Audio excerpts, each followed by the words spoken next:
Welcome to episode 89 of How About the Huskies. As always, I'm your host, Connor, joined by Matt and Andrew. And we did a guards preview last week. You guys loved that. So we're obviously naturally going to continue this going forward with the forwards this week. We'll also hit the centers probably this weekend before the season starts next week. Crazy, the season's already starting next week. It feels like just yesterday. Just we defeated Zach Edey and Purdue in that national championship game. But we'll start off this forward preview with a guy, one of a couple on this list that played in that national championship game. A guy who's played in a couple national championship games, Alex Karaban.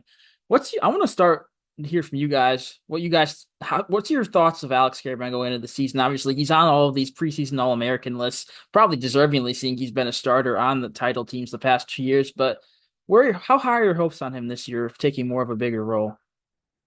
I'm hoping he takes a Donovan Clingan-sized step. If you look back to 2 years ago when Clingan was testing the draft waters, he wasn't particularly favored to go in the first round. He was more of a second round prospect type. And even when he came back, I didn't know if he was going to be able to take a big enough leap to make the first round, and obviously ended up going inside the top 10. So I'm hoping, Caravan can exceed the already high expectations placed on him so that, he can end up in the first round and he does give us our best chance at earning that third straight national championship. But overall, he has a couple things he needs to improve upon, but he's a proven winner. So Yeah, he's definitely a proven winner. Obviously, he's a huge guy to have back. He's the only member of the starting five that we have back now because everybody else went to the draft. But in terms of a leap, a clean one is obviously good because um he was going to go to the NBA probably no matter what out of high school, but he wasn't obviously going to be a first round pick after the first year. But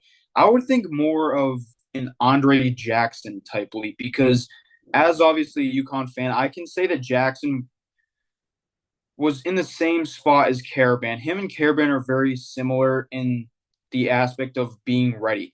Andre after his sophomore year obviously was very good, but in order to really do damage in the NBA, he had to take a huge jump, and he did. He made himself a second round pick, and now he's contributing um, to the Bucks. And unfortunately, we did see that he crashed his car. We're thankful that he's okay there, but with the size of the jump, I think Caravan needs to make a Jackson size jump because he had a couple of workouts, but I still don't think he's necessarily league ready. I think he absolutely can be, but I think he needs to take a really big jump this year in order to be a first round pick. And you guys both mentioned big jumps. And Matt, right when you said a Klingon sized leap, I thought that's a pretty big leap because he has some pretty big legs. I didn't make that joke at the time, but I don't know. I had to get that out. I was in me. But I'm curious what a leap up for Caravan's going to look like because we know what he is. He's a great shooter. He can attack the rim at times, but he's averaged 9.3 points as a freshman. He was probably like the fourth, maybe third or fourth scoring option on that team. Last year, he took the leap from 9.3 to 13.3, but once again, he was probably the third or fourth, I'd say firm third scoring option. This year, we're probably going to need him to be one or two, more likely one, seeing some of these preseason projections. What is a lead scorer Alex Caravan going to look like? He took 10 shots a game last year with 5.5 of them being threes. Is that going to be 12 or 13 shots with 7 threes? Is he going to average 16 points? I feel like he'll take a leap. I'm not sure how large it's going to be. I feel like maybe in a sense he's getting a little overrated in that regards. We haven't seen him take that lead scorer, secondary scorer leap. I feel like scoring the basketball is going to be him, Mahaney, solo ball, obviously, Liam McNeely, who we'll get to in a little bit here. We don't really know who's going to be that lead guy yet. Karaban is in the driver's seat right now, but I don't know what that's going to look like with him at the top. And if you look back to Donovan Clingan one more time, his freshman year, the talent was obviously there. He was stuck in a bench sort of role with Sonogo there, obviously being, the player of the tournament, all this and all that. But once he, got into the starting lineup, he developed small things like around the rim. He obviously put in work on his three-point shot, but I feel like his mentality changed and he kind of developed this, top five center in the country mentality, which he obviously fit right into. And I feel like a lot of that it's just a mental game. And I feel like Caravan, his freshman year specifically, very quiet, very reserved. Comes back last year, he kind of slots into the same role, but I feel like this year, the biggest loop we're going to see from him is just in that mentality. He knows that he is the best player on this team, and in his head, everything that he's seeing is entirely the truth. So I feel like if he goes out there with this motivation and this edge to him that he is the best player and just mentally he's there, I feel like the jump is gonna look more like that. Yeah, I feel like it's crazy to think how different this team would look if he decided to stay in the draft. I mean, he's the only starter, like you mentioned, Andrew, returning. He's started 77 games the past 2 years. Most programs don't even get close to playing that many games in 2 years. If we didn't have him, we'd be returning only really two or three rotation players from last year, all of them off the bench. And I don't think we'd be ranked as highly as we are. So even if he doesn't make the 18, 19 point per game jump, which I feel like a lot of people are thinking he may, he's still going to provide that impact that is really something that not a lot of other teams have in the country. There's no one else in the country returning a starter that's started the past two national championship games. So that's something that Dan Hurley has for him. Karaban, he's going to have a strong year. I'm confident. He shot 37, basically 38% from three last year. I feel like he can get back to that 40% that he shot his freshman year. He's gonna be the anchor of this team. I've said that a couple of times in past episodes. He's gonna be the anchor both offensively and defensively. He's not known for his defense, but just being vocal, being that he's only a junior, but being that old guy out there with a bunch of younger wings that we're going to talk about in a minute, just being that veteran is really going to be important for him. And with this team, a lot of it is definitely within the margins. We attended Big East Media Day, and just listening to the way Hassan Diarra specifically talked about, the little things. Someone who's looking to step into a starting role this year and, play a role that he's never played before for a national championship defending team. I feel like them being so specific about little things, like he was mentioning his shooting percentage from three last year, and that was really it. I feel like imagine if Hassan Diarra is worried about that, how much like more minute the details are for someone like Alex Karaban, whose game is already flourishing. Yeah, he doesn't have to change much. Obviously, like you mentioned with the mental aspect, it's going to be an adjustment becoming more of a leader, but I know that's something he'll certainly be able to do, mentoring these young wings. The youngest of the wings we'll be talking about today. Actually, I'm not sure. He's one of the two freshmen. Liam McNeely is up next. He is obviously, we all know, five-star, top 10 recruit, projected to be a lottery pick in next year's draft, a one and done. What's your guys' initial thoughts going into him this year? Obviously, there's the injury aspect, which we'll talk about in a couple minutes here. But I'm really high on him. He's going to be a starter for this team. Reminds me a lot of Karaban, but like better at things that Karaban does. Like I feel like he's a better driver to the rim. He's a better attacker, better defender. Shooting, I mean, McNeely's a sharpshooter. Caravan's good as well. I feel like a lot of similarities there, which is a good thing because Karaban could certainly teach him a lot of things. McNeely can honestly teach Caravan some things. He's that talented. Just I feel like that's a perfect match to have in the front court.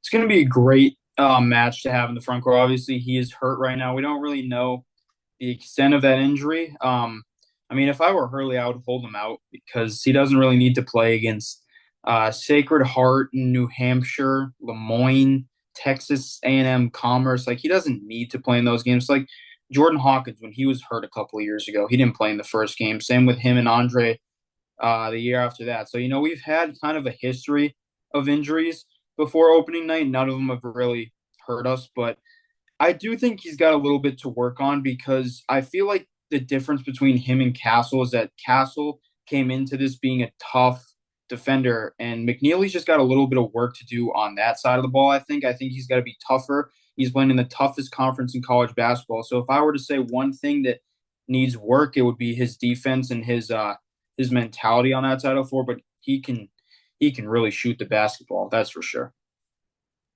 And he's very polished. You mentioned the comparisons to Karaban. I'd say, being one of the youngest players on this team, freshman, no redshirt year, he looks like Karaban did last year.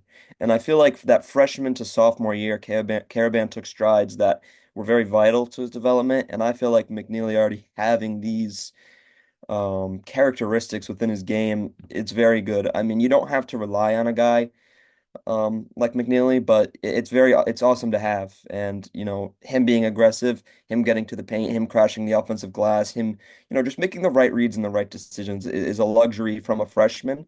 And not having to rely so heavily on a five-star like past years is just fantastic for this team. So I feel like he's gonna be, an up and down player. He's a freshman. It takes time, but I feel like just the characteristics of his game and how polished he is will for sure help us.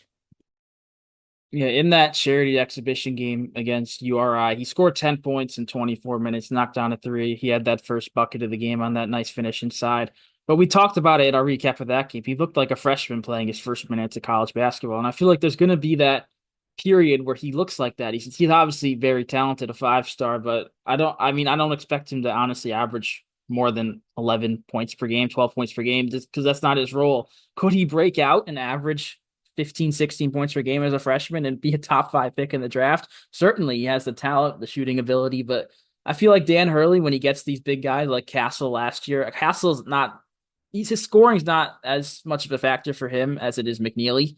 But still, Castle only averaged what 9, 10 points per game last year. So you don't need these five-star guys to come in and be your number one options. It's very possible McNeely could be, looking at the guys I mentioned, Ball, Mahaney, Karaban, all guys that scored the ball well in that game against Rhode Island. But you don't need McNeely to be that guy. He has the talent to, but I don't think it's really necessary. And back to the injury point, Hurley said at media day it's a 2 to 3 week thing after like 4 or 5 days earlier saying it's a 1 or 2 week thing. We don't know when that period starts, but I could honestly expect him to miss at least the first week, the first game against Sacred Heart in New Hampshire.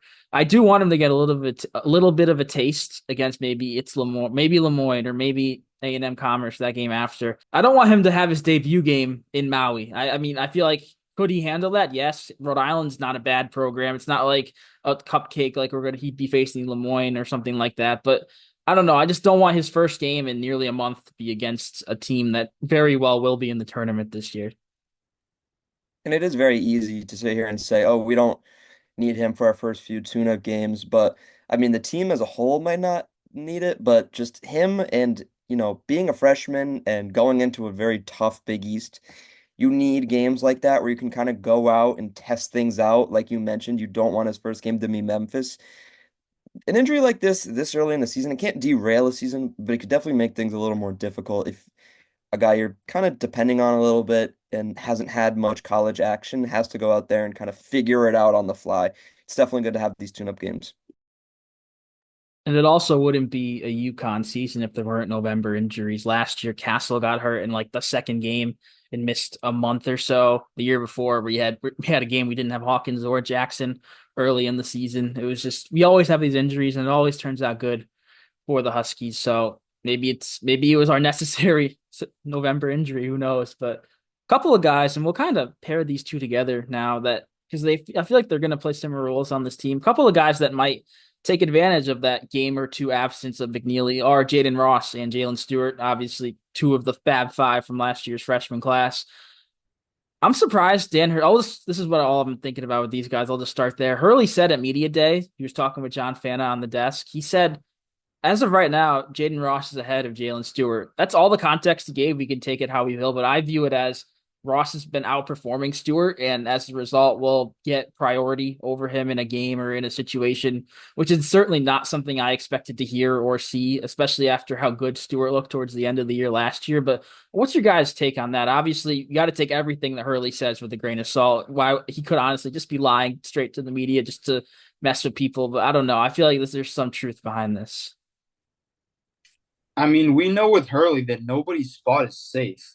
If you get your ass out work, then you're gonna get replaced. And I feel like that's maybe what's happening. Obviously, we're not here to start any rumors, but I mean, I feel like if I were to really take the context of this and think about it, I would think that he's just outworking Stewart right now. They play the same position. They're kind of like the same player. Stewart's a little bulkier, but no spot's safe here. So if you get outworked, then you're not going to play as much. And I think if Ross is truly outworking Stewart, then he absolutely deserves to play. And I think that the world of college basketball, if he's really outworking Stewart and outperforming him in practices and team scrimmages and stuff like that, I think the college basketball world is not ready for the rude awakening that they're going to get. And I feel like it is difficult to, rank these guys, put one of them ahead of another just because of where Jaylin Stewart was last year compared to Jayden Ross.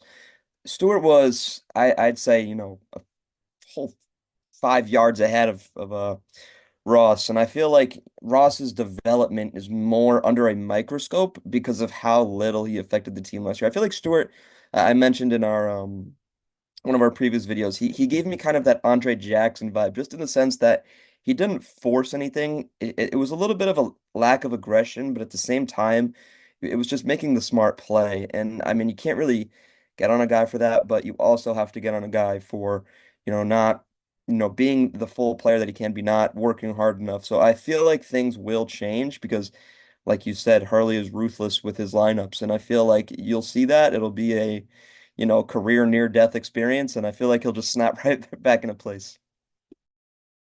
There really is two possibilities here for him to say that. One, and it's obviously the one we all hope is the case, is that Jayden Ross just had an explosive summer, explosive practices over the past couple of months. He just passed Stewart straight up. But the other one is that Stewart got content almost with how he played last year and didn't maybe play up to standards over the summer. Just I don't want to use the word lazy because I have no idea. I'm not at practice, but that's the kind of vibes I'm getting by him saying that. I feel like him saying that is more of a shot at Stewart as it is a praise of Ross.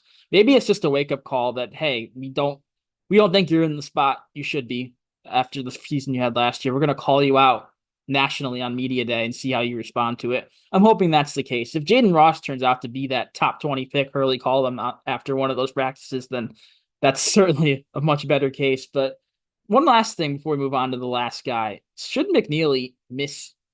I mean, it's really not even worth talking about because it doesn't matter at the end of the day. If he misses those first couple of games, who's going to start, Ross or Stewart? Because I feel like if Hurley says this, that Ross is ahead of Stewart, I feel like you almost have to start him. Why would you start the guy who's behind the guy that you just mentioned? There's also the possibility going three guards, but I personally don't think that he would want to mess with the rotations that much over a minor injury of McNeely's. But what do you guys think about that? If it were up to me, I would start Stewart just because I feel like you kind of know what you're getting. I feel like this Ross kind of surge, through the rotation here is something you have to kind of be careful with because you don't want to force him into a role that, he might not be ready for. I feel like you got to be kind of careful here. And I feel like with Stewart out there, you're not really risking the game. I feel like, it's very a level-headed decision. If you put Ross out there, he could take 10 shots and the game could be at it. But with Stewart, I mean, I'd be fine with him taking, three shots. We win the game and everything's fine. And it might also light a little bit more of a fire under Ross. What Matt just said is completely correct. The difference between starting those two is Jaylin Stewart already knows his role with this team. He performed well last year, but what Matt said about Ross is true. I mean, he didn't really have a role on last year's team per se. He didn't have like a set role. He played at the end of games when we were winning a lot, and he did pretty well at those times. But he does like starting him. I feel like could throw the game completely off just because he could take control, which is something he hasn't really done yet. So if McNeely were to miss these games, I would also start Jaylin Stewart, but the starting lineup doesn't matter as much as the finishing lineup does. And if you play Ross and Stewart half and half, and Ross is the better player, and it's a close game with 5 minutes left, no doubt you're going to play him. But either way, the people that finish the game matter more, or not finish the game technically, but go in towards the closing moments are more valuable than the starters. We also have to remember we aren't talking about the most sane coach on the entire planet. So, it could be, our new walk-on who starts, but who knows? Yeah, and also we're talking about these decisions would impact the game. I don't think whoever starts of Jayden Ross and Jaylin Stewart is going to impact UConn's chances against Sacred Heart in New Hampshire. It just that's just how it is. If that impacts it, he and Hurley made the complete wrong decision, and one of them loses the game for us. I don't think either of them would see the court the rest of the season.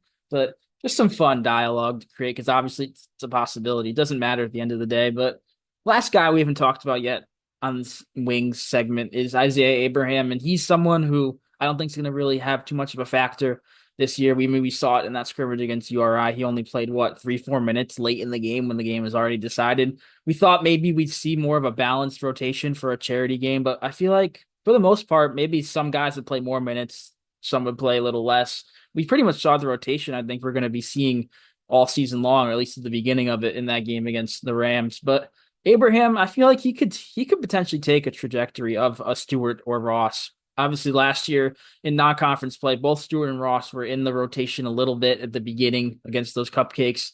Then they both kind of really fell out when we got towards that tough stretch with UNC, Gonzaga, and then Stewart re-entered it in Big East play, and then Ross did not. So I'm not saying Abraham will enter the rotation at any point if there's injuries. Like maybe this is the McNeely injury, is a chance for Abraham to play 5 more minutes than he would have in these first couple of games. Maybe he shows something there, and that turns into something else, but. You guys got anything on Abraham? Obviously, a very talented player, but probably won't get the chance to showcase it much this season. Well, as everybody knows, this is a program where you have to work to get to your spot. Obviously, we made the point 1,000 times and no freshmen started besides Castle and Karaban. That's a point that everybody knows that we've harped on enough. Isaiah Abraham coming here knowing that he wasn't going to start and probably wasn't going to play much means more than whatever high recruit that a team like Arizona State, who looked terrible last night against Duke, something like that. He committed here because this program represents winning and it represents the right things about basketball. Probably could have taken more money to go somewhere else and play, but he thought that working his way into the spot was going to do better for him, and it will in the long run. All these guys that go to crappy teams just to go to the NBA haven't really turned out too well. So I feel like Isaiah Abraham coming here ready to work and earn his spot maybe for 3 or 4 years is going to be more better off than one of these one and done guys that just goes right to the league. And 24/7 Sports has Isaiah Abraham as UConn's number 31 prospect ever, just grade-wise, recruit to bring him in. Number 32 is Adama Sanogo. Number 34 is Andre Drummond. And number 40 is Alex Karaban. It just shows you over the past, decade or so, how much this program has grown that a player like Isaiah Abraham is willing to come play under Danny Hurley, sacrifice the playing time, just, possibly boost his career even further. We don't know. In 2 years, he could be a first round pick. And for that, I'm very grateful. And the fact that, he's not going to play, he'll be here next year. That's awesome. That's awesome for the team next year. Obviously, we have some new big recruits coming in, and just keeping guys like Isaiah Abraham around is very important. You need guys to come in, sit a year. I mean, who knows? He could play. It could be a bit of a Karaban situation. You never know. Keep your fingers crossed. But just overall, it's great to have a player like that come in and be willing to accept this role. It's not just good for him, but also the players around him. I feel like him seeing the player retention that Hurley had after last year's squad was huge because Ball didn't play at all last year down the stretch. Ross didn't. Singare didn't. Those are three of your Fab Five freshmen that very well could have transferred somewhere else to play big minutes the next year after not getting what they wanted the freshman year. But they all stayed the course, and they're all going to probably have some impact this season, at least Ball and Ross. Well, Singare, not. We'll talk about him in the center preview coming up this weekend, but. Yeah, I mean, I said I feel like in one of our episodes that I'd be shocked if all of our freshmen from last year returned and not one hit the portal. And clearly they all returned. So hopefully Abraham sees that and he'll say, I'll get my chance. It may not be right away, but it may not have to be right away. And I just think he's going to be a huge piece for us, like you said, Matt, bringing in all those recruits next year. I mean, honestly, it goes back to the Andre Jackson quote after the year we lost to New Mexico State.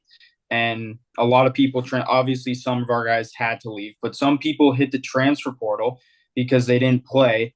I mean, we're not going to go around naming names, but there's some people who hit the portal and just really didn't pan out. So I feel like Andre Jackson was a big part of that. He also could have entered the portal. Hawkins could have entered the portal. Really, anybody on that team could have entered the portal once 8 guys transferred. So like, I'm out. I don't know what the hell's going on here, but I'm going to go take some money and play somewhere else. Hawkins, who was off the bench in his first season, could have transferred. Jackson as well. So it's just this program is different than all the other ones in the country. You can have your TV and ESPN posts and your TikToks be all over the place. None of that really matters here. All that matters is that we win. So that's why our players in this program are better off. Yeah, shifting gears, one guy that did transfer and a guy that we would be talking about in this Wings preview if he didn't, but he did. Apostle Surmaglu, quick little shout out for him. I don't know if you guys saw how he's been doing for Richmond in their scrimmages. If you forget, he transferred to the University of Richmond to play in the A-10. His first scrimmage, he scored 12 points off the bench. His second scrimmage against Old Dominion, 22 points, 8 of 8 shooting, 5 of 5 from three.